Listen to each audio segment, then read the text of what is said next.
S4 model glamour गाड़ी start नहीं हेबार Haiti लगी कस्टमर घिची आनी गैरेज के इतार क्या प्रॉब्लम है जे स्टार्ट नहीं हेबार चेक करमा।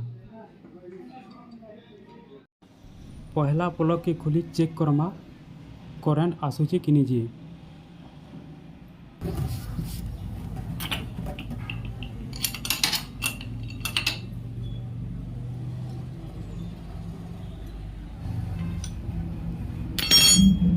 किक मारले प्लग तार करेंट आसूचे करेंट रो प्रॉब्लम नहीं न।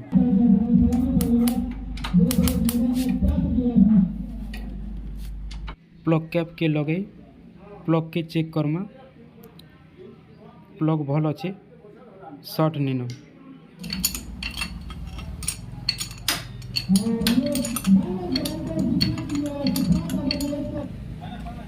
चाबी ऑन है किक मारी गाड़ी स्टार्ट हो कि नहीं चेक करमा।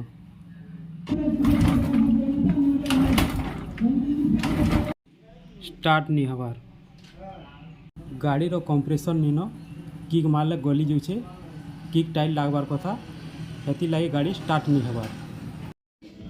प्लग के खोली करी हेड रे मोबिल मारमा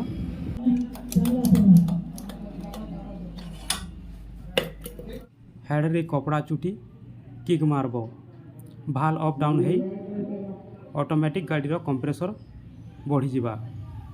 आगो किक मारले गली जाता इहादे किक मारले टाइट लगवा। 20,000 हेड वाश करवार कथा किए और मैनुअल हिसाब से चलुचे किए नहीं चलवा हेती लगी गाड़ी रो ई प्रॉब्लम माने होची। प्लग के पानारे टाइट करी प्लग कैप के लगे देव गाड़ी के स्टार्ट मारब गाड़ी इहादे स्टार्ट हेबा।